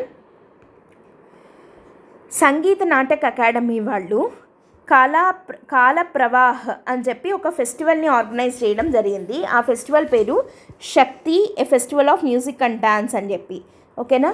ఇది 9th ఏప్రిల్ నుంచి స్టార్ట్ అవుతుంది అనమాట. సో ఇక్కడ మనం సంగీత నాటక అకాడమీ గురించి డిస్కస్ చేయాలి, కల్చర్లో భాగంగా వస్తుంది ఇది. సో ఈ సంగీత నాటక అకాడమీ వాళ్ళు కాలప్రవాహ్ అన్న పేరుతో స్టార్ట్ చేసిన ఈ సిరీస్ దేనికోసము అంటే to రెజ్యువనేట్ the temple traditions in the country, ఓకేనా. సో మన టెంపుల్ ట్రెడిషన్స్ని రెజ్యువనేట్ చేయడానికి, అంతరించిపోతున్న కొన్ని ట్రెడిషన్స్ ఏవైతే ఉన్నాయో ఆ ట్రెడిషన్స్ని మళ్ళీ పునరుద్ధరించడానికి కాలప్రవాహ్ అన్న పేరుతో సంగీత నాటక అకాడమీ వాళ్ళు ఈ ఫెస్టివల్ని ఆర్గనైజ్ చేయడం జరుగుతుంది. సో దీంట్లో కీ పాయింట్స్ ఏంటి అంటే the inauguration of the Shakti festival will begin from Kamakhya temple at గౌహతిలో. ఇవి శక్తి అని అంటున్నాం కదా, అంటే వీళ్ళు కొన్ని శక్తి పీఠాలు అని అంటాం, అష్టాదశ శక్తి పీఠాలు అని ఉన్నాయి. సో అంటే 18 శక్తి పీఠాస్ ఉన్నాయన్నమాట. సో వాటిల్లో కొన్ని శక్తి పీఠాలలో ఈ festival of dance and music అనే దాన్ని కండక్ట్ చేయడం జరుగుతుంది సంగీత నాటక్ అకాడమీ వాళ్ళు. So they started this festival from Kamakhya temple at Guwahati. అస్సాంలో గౌహతిలో కామాఖ్య టెంపుల్ అనేది కూడా ఒక శక్తిపీఠం అనమాట. సో అక్కడ స్టార్ట్ చేయడం జరిగింది. And this will be continued at Mahalakshmi temple, కొల్హాపూర్లో మహాలక్ష్మి టెంపుల్లో, తర్వాత జ్వాలాముఖి టెంపుల్ అట్ మహారాష్ట్ర, తర్వాత హిమాచల్ ప్రదేశ్లో, తర్వాత త్రిపుర సుందరి దేవి టెంపుల్లో, తర్వాత ఉదయ్పూర్లో అంబాజీ టెంపుల్, తర్వాత బానస్కంద టెంపుల్ గుజరాత్, జయదుర్గా శక్తిపీఠం, తర్వాత దేవ్గఢ్ జార్ఖండ్, ఈ ప్లేసెస్లో అంతా కూడా వీళ్ళు ఈ టెంపుల్ ఈ Shakti festival of music and డాన్స్ని కండక్ట్ చేస్తున్నారు. ఈ ప్లేసెస్ అన్నీ మనకు అనవసరం. Started at Kamakhya temple at Guwahati ఒకటి గుర్తుపెట్టుకుంటే సరిపోతుంది. అండ్ ఇది 9th ఏప్రిల్ నుంచి స్టార్ట్ అయ్యి 17th ఏప్రిల్ వరకు జరుగుతుంది. ఈ డేట్స్ కూడా మనకు అక్కర్లేదు. అయితే ఇక్కడ మనం చూడాల్సిండేది ఏంటి అని అంటే ఈ సంగీత నాటక్ అకాడమీ అనేది న్యూస్లో ఉంది కాబట్టి జస్ట్ దాని గురించి ఒకసారి చూద్దాము. ఎందుకంటే art and culture related institutions అని చెప్పి మనకి సిలబస్లో ఉంది కదా, దాంట్లో సంగీత Natak academy is very important. దాని గురించి చూద్దాం. It is India's national academy for music, dance and drama. Okay, ఇది ఎవరు క్రియేట్ చేయడం జరిగింది, ఎలా ఫామ్ అయింది, ఎలా ఎస్టాబ్లిష్ అయింది ఇది అంటే by resolution of ministry of education. Okay, ministry of culture కాదు చూడండి, 1952లో మినిస్ట్రీ ఆఫ్ ఎడ్యుకేషన్ వాళ్ళ రిజల్యూషన్తో సంగీత నాటక్ అకాడమీ అనేది ఫామ్ అవ్వడం జరిగింది. ఓకే, అప్పట్లో దాని ఫస్ట్ చైర్మన్ పివి రాజమన్నార్. ఓకేనా. కానీ ప్రజెంట్ ఇది మినిస్ట్రీ ఆఫ్ కల్చర్ కింద ఒక అటానమస్ బాడీగా ఉంది. Sangeet Natak Akademi is a autonomous body at present under ministry of culture. కానీ ఫామ్ అయ్యిండేదేమో మినిస్ట్రీ ఆఫ్ ఎడ్యుకేషన్ యొక్క రెజల్యూషన్తో. అండ్ ఈ మినిస్ట్రీ ఆఫ్ కల్చర్ యొక్క అటానమస్ బాడీగా ఇది ఉంది. And it is fully funded by the government for implementation of the schemes and programmes. ఓకేనా. ఫండింగ్ అయితే మొత్తం గవర్నమెంటే ఇస్తుంది. సో ఇది దేనికోసం వర్క్ చేస్తుంది? For preservation, research, promotion and rejuvenation of performing art forms of the country expressed in the form of music, dance, drama, folk, tribal art forms and other allied art forms of the country. So మన కంట్రీలో ఉన్న art ఫార్మ్స్ని, అంతరించిపోతున్న వాటిని preserve చేయడానికి, వాటి మీద research చేయడానికి, తర్వాత వాటిని రెజ్యువనేట్ చేయడం కోసం అని చెప్పి సంగీత నాటక అకాడమీ పనిచేస్తుంది. It is presently a fully autonomous body under the ministry of culture. కానీ అది ఫామ్ అయిండేది 1952లో with P V Rajamannar as a first chairman. కానీ అది అప్పుడు ఫామ్ చేసిండేది by resolution of ministry of education, culture కాదు. ఓకేనా. సో ఇది సంగీత నాటక అకాడమీ గురించి. అండ్ వీళ్ళు ఈ Shakti festival of music and డాన్స్ని కండక్ట్ చేయడం జరుగుతుంది. Started at Kamakhya temple at Guwahati అనమాట. Okay. So let us move on to the next article. నెక్స్ట్ ఆర్టికల్లో ఇంపార్టెంట్ పాయింట్ ఏంటి, అసలు న్యూస్లో ఎందుకు ఉంది అన్నది చూద్దాము. కానీ ఇక్కడ మనం ఏం చూడాలి అన్నది డిస్కస్ చేద్దాం.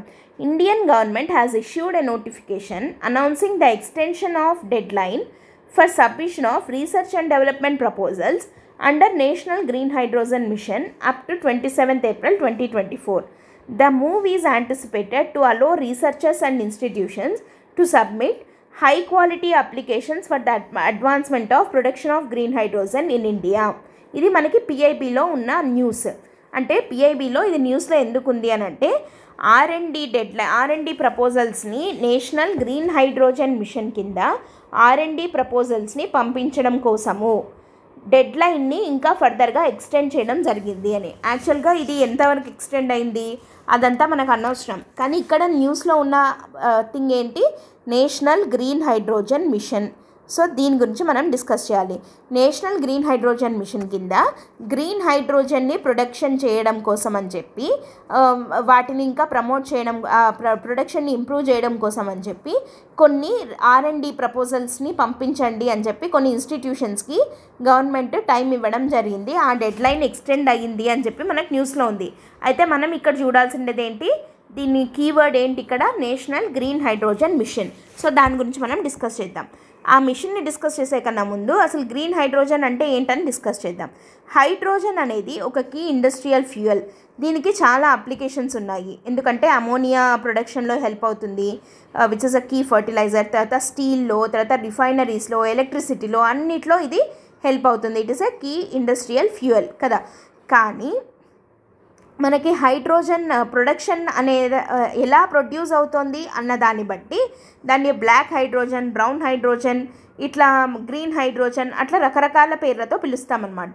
సో ఒకవేళ if we are producing with the help of a కోల్తో మనం హైడ్రోజన్ని కనుక మ్యానుఫ్యాక్చర్ చేస్తుంటే దాన్ని బ్లాక్ లేదా బ్రౌన్ హైడ్రోజన్ అని చెప్పి పిలుస్తారు. ఓకే. హైడ్రోజన్ అనేది most abundant element in the universe. కానీ ప్యూర్ ఎలిమెంటల్ హైడ్రోజన్ అనేది చాలా స్కేర్స్గా దొరుకుతుంది, అంటే చాలా తక్కువగా దొరుకుతుంది. హైడ్రోజన్ అబండెంట్ ఎలిమెంటే, కానీ ఎలిమెంటల్ ఫార్మ్ ఆఫ్ హైడ్రోజన్ అంటే H2గా మనకి అవైలబిలిటీ ఉంటుంది. కానీ ఇలా ఒక ఎలిమెంట్గా హైడ్రోజన్ దొరకడం అనేది చాలా కష్టం అనమాట. It always exist in compounds with, అంటే హైడ్రోజన్ మిక్స్డ్ విత్ ఆక్సిజన్, H2Oగా, అంటే వాటర్ అంటాం కదా H2O అంటే. సో అట్లా కాంపౌండ్గా హైడ్రోజన్ దొరుకుతుంది, కానీ ఎలిమెంటల్ ఫామ్లో మనకి దొరకడం అన్నది కష్టము. కానీ ఇప్పుడు మనము ఏమంటాం, ఎలక్ట్రాలిసిస్ అని మనం చదివి ఉంటాం కదా స్కూల్లో. సో ఎలక్ట్రాలిసిస్ ప్రాసెస్ ద్వారా ఈ H2Oలో ఎలక్ట్రాలిసిస్ అంటే ఈ కరెంట్ని మనం పాస్ చేసినప్పుడు హైడ్రోజన్ అండ్ ఆక్సిజన్ రెండు డిఫరెంట్గా విడిపోతాయి కదా. సో అప్పుడు మనకు ఆ ఎలిమెంటల్ హైడ్రోజన్ అనేది దొరుకుతుంది. That's how hydrogen can be produced. అయితే ఇప్పుడు ఇక్కడ మ్యాటర్ ఏంటి, గ్రీన్ హైడ్రోజన్ అంటే ఏంటి అని అంటే, ఈ ఎలక్ట్రాలిసిస్ ప్రాసెస్లో మనం పంపించే ఎలక్ట్రిసిటీ ఏదైతే ఉందో ఆ ఎలక్ట్రిసిటీ కనుక రెన్యూవబుల్ ఎనర్జీ సోర్స్ నుంచి ప్రొడ్యూస్ అయిన ఎలక్ట్రిసిటీ అయితే, అంటే రెన్యూవబుల్ ఎనర్జీ సోర్సెస్ ఏమున్నాయి మనకి, సోలార్ కానీ, విండ్ కానీ, హైడ్రోజన్ కానీ, ఇట్లాంటి సోర్సెస్ ఉన్నాయి కదా. సో వీటి నుంచి ప్రొడ్యూస్ అయిన electricity, if that electricity is used in the process of electrolysis to produce hydrogen, then అప్పుడు ప్రొడ్యూస్ అయ్యే హైడ్రోజన్ని ఏమంటామంటే గ్రీన్ హైడ్రోజన్ అని చెప్పి అంటాము. ఎందుకంటే ఈ టోటల్ ప్రాసెస్లో ఈ టోటల్ ప్రాసెస్లో ఎక్కడా కూడా కార్బన్ ఎమిషన్స్ అనేవి రావు. అదే ఈ ఎలక్ట్రిసిటీ ఇందాక మనం చూసాం కోల్ నుంచి హైడ్రోజన్ ఎలా వస్తుంది అంటే, కోల్ నుండి హైడ్రోజన్ రాదు. కోల్ నుండి ప్రొడ్యూస్ అయిన ఎలక్ట్రిసిటీని ఎలక్ట్రోలైసిస్కి వాడితే అప్పుడు ప్రొడ్యూస్ అయ్యే హైడ్రోజన్ని బ్లాక్ హైడ్రోజన్ లేదా బ్రౌన్ హైడ్రోజన్ అంటారు. ఎందుకంటే ఇక్కడ ఆ ఎలక్ట్రోలైసిస్కి వాడిన electricity it is produced from coal, అంటే థర్మల్ నుంచి వచ్చిండేదన్నమాట.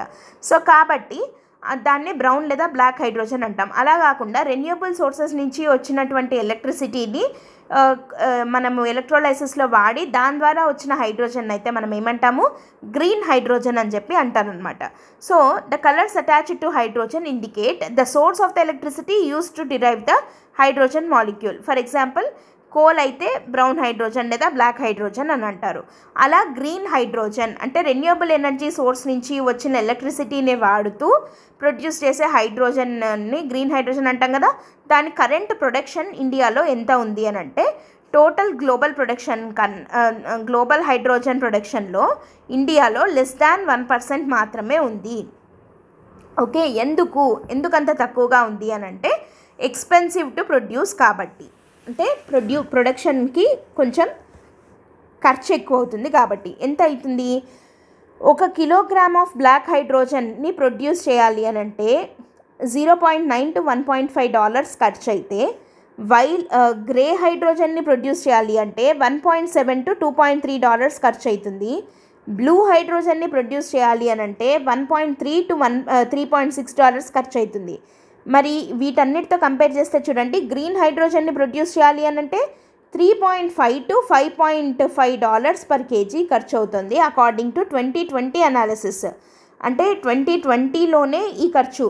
ఓకే, బ్లాక్ హైడ్రోజన్కి అయితే ఇంత, గ్రేకి అయితే ఇంత, బ్లూ అయితే ఇంత, తర్వాత గ్రీన్ అయితే ఇంత. ఇప్పుడు మిగతా హైడ్రోజన్స్ అంటే ఏంటి అన్నది try to comment it in the comment section. Okay, black అంటే కోల్ నుంచి అని అన్నాం, గ్రీన్ అంటే రెన్యూవబుల్ ఎనర్జీ నుంచి అన్నాం. మరి మిగతా ఏంటి అని చెప్పి ఆన్సర్ చేయడానికి ట్రై చేయండి.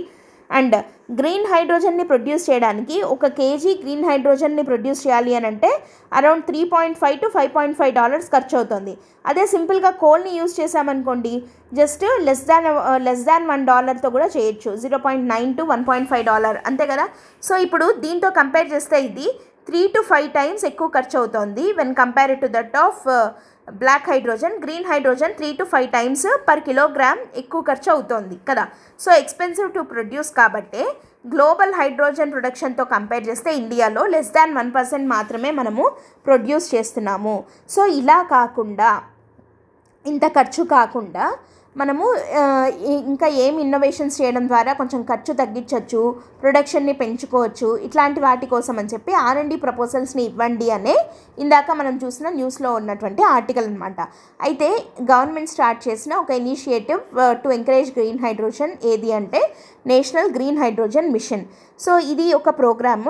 దేనికోసం ఈ ప్రోగ్రామ్ అంటే to incentivise the commercial production of green hydrogen and make India a net exporter of the fuel. చూడండి, net exporter of the fuel అంటే ఏంటి, మన అవసరానికి మనం వాడుకున్నది కాక, అంటే నెట్ ఎక్స్పోర్టర్ అంటే ఏంటి, మనం ఇంపోర్ట్ చేసుకుంటాము, తర్వాత ఎక్స్పోర్ట్ చేస్తాము. అండ్ నెట్ ఎక్స్పోర్టరే మనం అవ్వాలి అని అంటే మనం ఇంపోర్ట్ తక్కువ చేసుకోవాలి, ఎక్స్పోర్ట్స్ని ఎక్కువ చేయాలి. సో అంత ప్రొడక్షన్ మనం చేయగలగాలి. అలా చేసేలాగా ఉండడం కోసం అని చెప్పి, కమర్షియల్ ప్రొడక్షన్ని పెంచడం కోసం అని చెప్పి గవర్నమెంట్ స్టార్ట్ చేసిన initiative national green hydrogen mission. It will facilitate demand creation, production, utilisation and export అన్నిటి మీద కాన్సన్ట్రేట్ చేస్తుంది ఈ మిషన్ అనేది. దీంట్లో 2 సబ్ స్కీమ్స్ ఉన్నాయి ఈ నేషనల్ గ్రీన్ హైడ్రోజన్ మిషన్లో. ఇవి చాలా ఇంపార్టెంట్. ఒకదాని పేరు సైట్, ఇంకోటి గ్రీన్ హైడ్రోజన్ హబ్స్. సైట్ అంటే ఏంటి అంటే strategic interventions for green hydrogen transition programme, SIGHT. Okay, ఈ సైట్ కింద ఏం చేస్తారు, domestic manufacturing of electrolysers and produce green hydrogen. మనకి ప్రాబ్లం ఏంటి అని అంటే ఈ ఎలక్ట్రాలిసిస్ చేయడానికి ఎలక్ట్రోలైజర్స్ ఉంటాయి కదా, సో ఆ ఎలక్ట్రోలైజర్స్ ఇట్లా ఇది ఉంటాయి, ఇది వాటర్, దీంట్లో ఉన్నవి ఎలక్ట్రోలైజర్స్ ఉన్నాయి కదా. సో ఇవి డొమెస్టిక్ అవైలబిలిటీ లేవు. ఓకే, అవి కూడా మనము ఇంపోర్ట్ చేసుకుంటున్నాం అనమాట. సో అట్లా కాకుండా డొమెస్టిక్ మ్యానుఫ్యాక్చరింగ్ ఆఫ్ ఎలక్ట్రోలైజర్స్ చేయడానికి అండ్ దాని ద్వారా గ్రీన్ హైడ్రోజన్ని ప్రొడ్యూస్ చేయడానికి ఈ ప్రోగ్రామ్ హెల్ప్ అవుతుంది. వెరస్ గ్రీన్ హైడ్రోజన్ హబ్స్ అంటే ఏంటి, స్టేట్స్ని హబ్స్గా మార్చి, అంటే గ్రీన్ హైడ్రోజన్ హబ్బులుగా మార్చి to support large scale production of hydrogen. So వాటికి ఫండింగ్ ఇస్తూ సపోర్ట్ చేస్తూ ఉండేలాగా ఈ గ్రీన్ హైడ్రోజన్ హబ్స్గా కొన్నిటిని స్పెసిఫై చేసి వాటికి సపోర్ట్ ఇవ్వడం జరుగుతుందన్నమాట. ఇవి రెండు ఈ మిషన్ కింద ఉన్న సబ్ స్కీమ్స్ లేదా సబ్ మిషన్స్ లాగా చెప్పచ్చు మనం. తర్వాత దీని ఆబ్జెక్టివ్ ఏంటి అయితే, టార్గెట్ ఏం పెట్టుకున్నారు ఈ మిషన్ కింద అంటే, developing green hydrogen production capacity of at least ఎంత తయారు చేయాలి green hydrogen, 5 million metric tons per annum. సంవత్సరానికి ఎంత గ్రీన్ హైడ్రోజన్ని ప్రొడ్యూస్ చేయాలి, దీని ప్రకారము 5 million metric tons. Along side adding renewable energy capacity of 125 gigawatts in India by 2030 కల్లా పర్ యానం, అంటే సంవత్సరానికి 5 million metric tons of green hydrogen ప్రొడక్షన్ని తయారు చేయాలి అన్నది దీని యొక్క మెయిన్ గోల్. అండ్ దానికి ఎంత ఖర్చు అవుతుంది అంటే, ఓవర్ 8 lakh crore ఇన్వెస్ట్మెంట్స్ని అట్రాక్ట్ చేయాలి. అండ్ దాని ద్వారా జాబ్ కూడా క్రియేట్ అవుతుంది కదా, ఎంప్లాయ్మెంట్ కూడా జనరేట్ అవుతుంది. దీని ద్వారా కొత్త ప్లాన్స్ ఫామ్ అవుతాయి కాబట్టి, సో జాబ్స్ వస్తాయి కాబట్టి అరౌండ్ 6 lakh జాబ్స్ ఇవ్వాలి. అండ్ 8 lakh crore ఇన్వెస్ట్మెంట్స్ తోటి సంవత్సరానికి 5 million metric tons of green హైడ్రోజన్ని ప్రొడ్యూస్ చేయాలి అన్నది ఈ మిషన్ యొక్క గోల్. ఓకేనా. సో ఇంకా దాని యొక్క కొలెటరల్ బెనిఫిట్ ఇంకేం జరుగుతుంది, reduction of fossil fuel imports కూడా జరుగుతుంది. అంటే గ్రీన్ హైడ్రోజన్ ప్రొడ్యూస్ అయితే ఈ హైడ్రోజన్ రన్ బస్సెస్ వీటిని వాడితే మనము మిగతా ఫాసిల్ ఫ్యూయల్స్ మీద, అంటే ఈ పెట్రోల్ డీజిల్ వీటి మీద ఇంపోర్ట్ డిపెండెన్సీ తగ్గుతుంది కదా.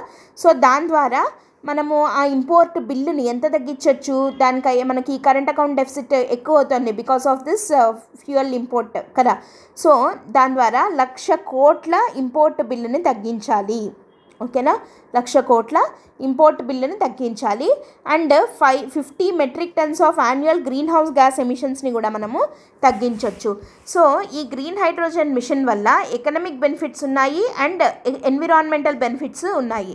ఎకనామిక్ బెనిఫిట్స్ అంటే ఏం చెప్తాము, ఇది 8 lakh crores ఇన్వెస్ట్మెంట్స్ని అట్రాక్ట్ చేస్తుంది. తర్వాత 6 lakh జాబ్స్ని ఆఫర్ చేయగలుగుతోంది. ఇవి ఎకానమీ రిలేటెడ్ బెనిఫిట్స్. అండ్ తర్వాత 1 lakh crore ఇంపోర్ట్ బిల్లుని మనము తగ్గించవచ్చు. ఇవన్నీ economy related benefits with green hydrogen mission. మరి ఎన్విరాన్మెంటల్ రిలేటెడ్ బెనిఫిట్స్ ఏమేమి ఉన్నాయి మనకి, green hydrogen production 5 million metric tons of green హైడ్రోజన్ని పర్ యానం మనము ప్రొడ్యూస్ చేయగలుగుతాం కదా ఒకటి. తర్వాత రెన్యూబుల్ ఎనర్జీ కెపాసిటీ 125 గిగావాట్స్కి పెరుగుతుంది ఇండియా యొక్క రెన్యూబుల్ ఎనర్జీ కెపాసిటీ అనేది. తర్వాత ఇంకేం జరుగుతుంది, గ్రీన్ హౌస్ గ్యాస్ ఎమిషన్స్, ఈ ఫాసిల్ ఫ్యూయల్స్ని మనం వాడకం తగ్గించాము, గ్రీన్ హైడ్రోజన్ ఉంది అంటే టైల్ పైప్ ఎమిషన్స్ 0 అవుతుంది. అంటే మనకి ఈ వెహికల్స్ రన్ చేసేటప్పుడు వెనకల వచ్చే ఆ పొగ ఇవంతా ఆ ఎమిషన్స్ అంతా కూడా 0 అవుతుంది కదా. సో కార్బన్ న్యూట్రాలిటీని మనం ఈజీగా అచీవ్ చేయొచ్చు.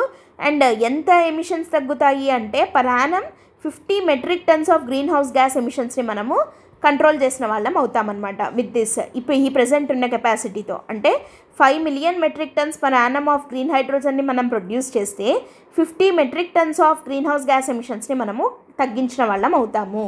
సో ఇవి గ్రీన్ హైడ్రోజన్ మిషన్ యొక్క ecological and ecological and economical benefits అనమాట. అండ్ దాంట్లో సబ్ స్కీమ్స్ ఏమున్నాయని చెప్పి డిస్కస్ చేశాం. అండ్ కానీ కాస్ట్ ఎక్కువ ఉంది అనేది దీంట్లో ఒక డ్రాబ్యాక్ మిగతా హైడ్రోజన్స్ ప్రొడక్షన్తో కంపేర్ చేస్తే. సో కాబట్టి ఆ కాస్ట్ని మినిమైజ్ చేస్తూ ప్రొడక్షన్ని ఇంప్రూవ్ చేసేలాగా ఉండడం కోసం R&D ప్రపోజల్స్ని ఇవ్వండి అని చెప్పి గవర్నమెంట్ చెప్పడం జరిగింది. దాని డెడ్లైన్ ఎక్స్టెండ్ అయ్యింది అని చెప్పి మనకి న్యూస్లో ఉందన్నమాట PIBలో. అండ్ ఇదంతా చూసుకునే నోడల్ మినిస్ట్రీ ఏది అని అంటే ministry of new and renewable energy, MNRE వాళ్ళు చూసుకుంటారు. New and renewable energy ministry కింద గ్రీన్ హైడ్రోజన్ మిషన్ అనేది రన్ అవుతుంది. ఓకేనా. Next article, national maritime day celebration జరిగింది, 61st national maritime day. So ఇది నేషనల్ మ్యారిటైమ్ డే అనేది ఎవ్రీ ఇయర్ 5th ఏప్రిల్న సెలబ్రేట్ చేస్తారు. ఇది దేనికి అని అంటే to commemorate the men who spent many months in the sea to carry out a bulk of India's trade and commerce at the global level. So global లెవెల్లో మన trade and commerce through naval trade ఎక్కువగా జరుగుతుంది కదా. So ఆ నావీలో మనకి ఈ trade ఆపరేషన్స్లో involve అయిన వాళ్ళ కోసంను వాళ్ళ యొక్క కంట్రిబ్యూషన్స్ని కమెమరేట్ చేస్తూ వాళ్ళకి గ్రాటిట్యూడ్ చూపించడం కోసం అని చెప్పి నేషనల్ మ్యారిటైమ్ డేని సెలబ్రేట్ చేస్తారు ఆన్ 5th April. అయితే 5th Aprilనే ఎందుకు సెలబ్రేట్ చేస్తారు అంటే 1964 నుండి చేస్తున్నారనమాట. ఎందుకంటే on this day Indian national it is celebrated on this day because in 1919లో SS లాయల్టీ అనేది first Indian flag merchant ship. It sailed from Mumbai to London.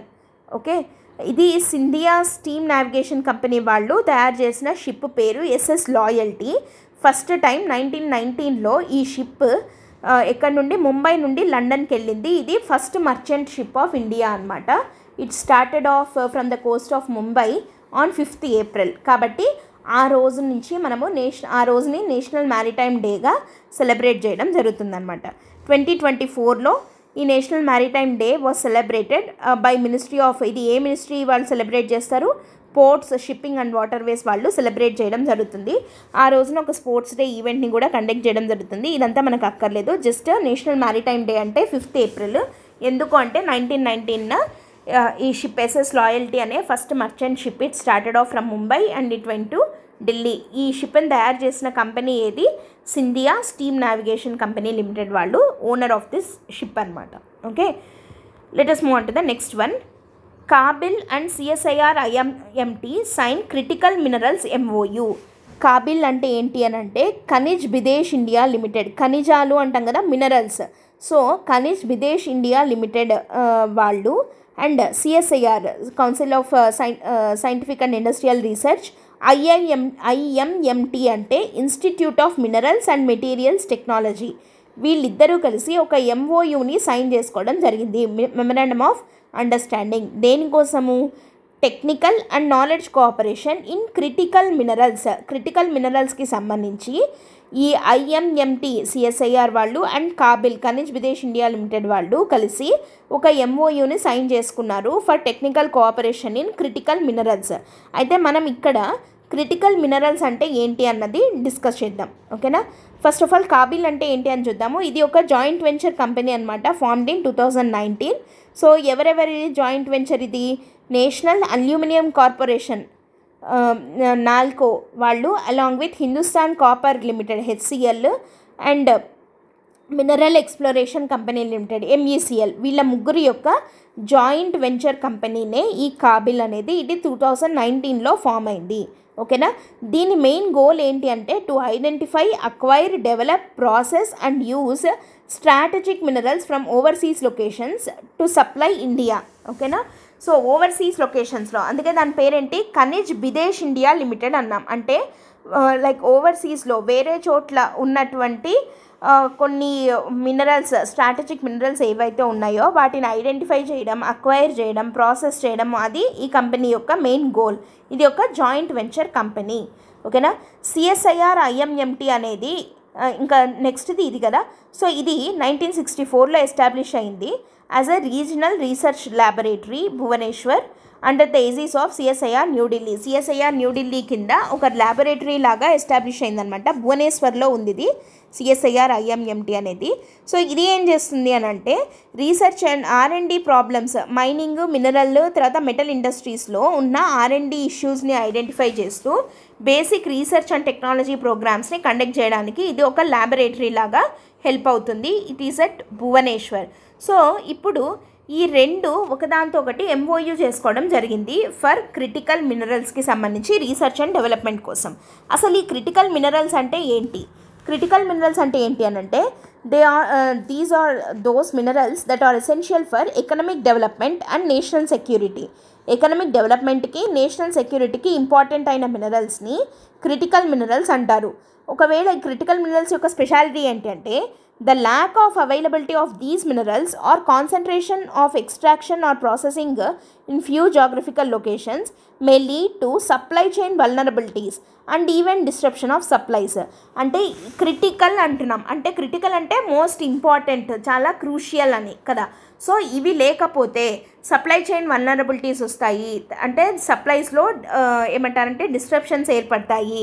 ఇవి ఎకనామిక్ డెవలప్మెంట్కి కానివ్వండి, నేషనల్ సెక్యూరిటీకి కానివ్వండి చాలా చాలా ఇంపార్టెంట్ అయిన మినరల్స్ని ఏమంటాం మనము క్రిటికల్ మినరల్స్ అనే కేటగిరీ కింద పెట్టడం జరుగుతుంది. అంతేగాని వీటికి ఒక పర్టికులర్ డెఫినేషన్ అన్నది లేదు. ఒక్కొక్క కంట్రీలో కొన్ని అంటే అన్ని కంట్రీస్కి కామన్గా ఒక డెఫినేషన్ కామన్గా ఇవే అని చెప్పి లేవన్నమాట. ఒక్కొక్క కంట్రీకి ఒక్కొక్కటి క్రిటికల్ మినరల్ అవుతుంది, ఇంకో దానికి కాకపోవచ్చు. ఓకేనా? సో వాటికి ఓన్ క్రైటీరియా అనేది ఉందన్నమాట. ఇప్పుడు క్రిటికల్ మినరల్స్ని ఎవరు డిక్లేర్ చేస్తారు, వేటిని క్రిటికల్ మినరల్స్ అని అంటారు అంటే it is a dynamic process, it can evolve over times. అంటే పోను ఇప్పుడు క్రిటికల్ మినరల్ కానిది రాను క్రిటికల్ మినరల్ అవ్వచ్చు అనమాట.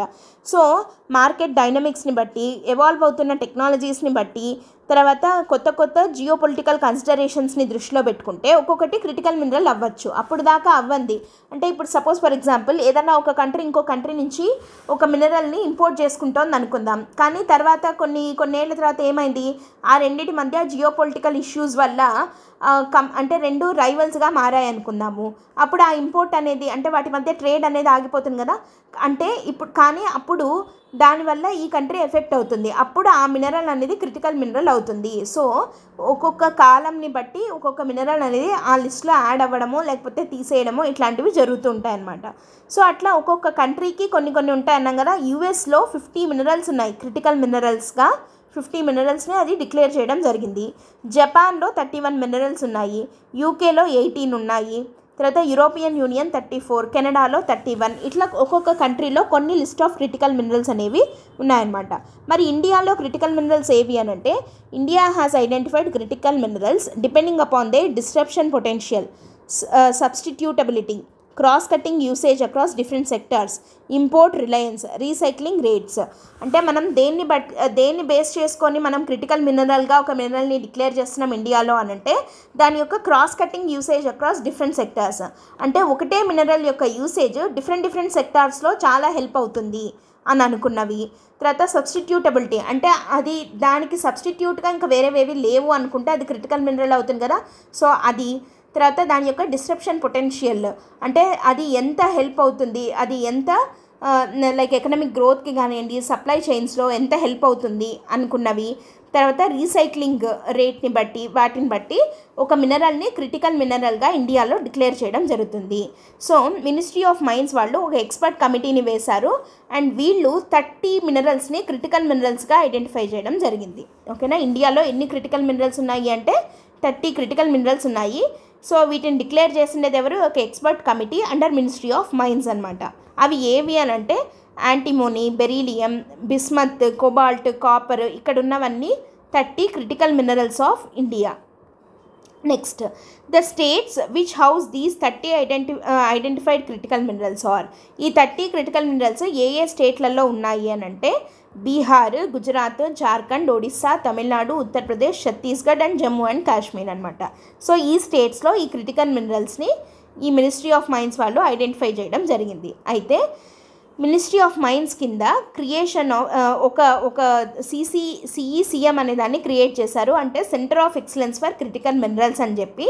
So it also recommended centre of excellence for critical మినరల్స్ని ఏర్పాటు చేయడం జరిగింది.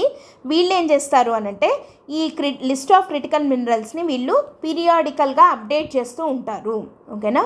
సో ఇంకేమన్నా కొత్త వస్తున్నాయా అట్లా అని చెప్పి ఒక పీరియాడికల్గా వాటిని రివిజన్ చేస్తూ అప్డేట్ చేస్తూ వస్తారనమాట ఫ్రమ్ టైం టు టైం. అది కూడా ఏ మినిస్ట్రీ కిందకి వెళ్తుంది, మినిస్ట్రీ ఆఫ్ మైన్స్ కిందకే వెళ్తుంది. ఓకేనా? ఫస్ట్ అయితే ఎక్స్పర్ట్ కమిటీ ఒక 30 మినరల్స్ని ఐడెంటిఫై చేశారు అండ్ ఏ స్టేట్స్లో ఉన్నాయి అని చెప్పి కూడా మనం చెప్పుకున్నాము. అయితే కానీ మనం ఏమన్నాము, ఫ్రమ్ టైం టు టైం అవి చేంజ్ అవుతూ ఉంటాయన్నాం కదా.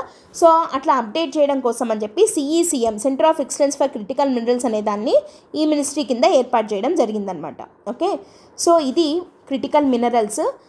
అండ్ ఈ క్రిటికల్ మినరల్స్కి సంబంధించి మనకి ఎందుకని న్యూస్లో ఉంది, కాబిల్, సిఎస్ఐఆర్, ఐఎంఎంటీ వాళ్ళు ఒక ఎంఓయూని సైన్ చేసుకున్నారు for technical and knowledge cooperation in critical minerals. వీటిని యూజ్ చేసుకొని ఇంకా ఎట్లాంటి ఇన్నోవేషన్స్ని తీసుకొని రావచ్చు అని చెప్పి దాని మీద వర్కౌట్ చేయడం కోసం ఇవి రెండు ఒక MOUని సైన్ చేసుకోవడం జరిగిందనమాట. So these are the important articles from PIB. Before going to end the session ఒక ఇంపార్టెంట్ అనౌన్స్మెంట్ ఏంటంటే గ్రూప్ 1 మెయిన్స్కి సంబంధించి క్లాసెస్ని UPSC ఫ్యాకల్టీ చేత చెప్పిస్తూ ఒక కోర్స్ని లాంచ్ చేయడం జరిగింది, LTX క్లాసెస్. టోటల్ ఫీజు వచ్చేసి 10,000 రూపీస్ మాత్రమే. అండ్ దీనికి సంబంధించి మీకు ఏదైనా డౌట్స్ ఉన్నట్టయితే you can contact this number. And అలా ఓన్లీ క్లాసెస్ అని మాత్రమే కాకుండా ఆన్సర్ రైటింగ్ సెషన్స్, తర్వాత పర్సనల్ మెంటర్షిప్ కూడా ఏదైనా కావాలి అని అనుకున్నట్టయితే so 1-on-1 mentorship will also be given from LTX classes. Suresh sir take up చేస్తున్నారు దీన్ని. సో దానికి సంబంధించి మీకు ఏదైనా డౌట్స్ ఉన్నా కూడా you can contact the same number or else you can go through the website ltxclasses.com. Okay, so ఇవి ఈ వీక్లో PIBలో వచ్చిన ఇంపార్టెంట్ ఆర్టికల్స్. ఈ PIB అనేది బెస్ట్ సోర్స్ అనమాట ఎగ్జామ్కి, ఫర్ అంటే ఆబ్జెక్టివ్ టైప్ ఎగ్జామ్స్కి కానివ్వండి లేదా మెయిన్స్కైనా కూడా చాలా చాలా important. So don't miss this series. And next week మనము మళ్ళీ PIB ఆర్టికల్స్ని డిస్కస్ చేద్దాం. Till then keep watching the videos. Thanks for listening. All the best. By.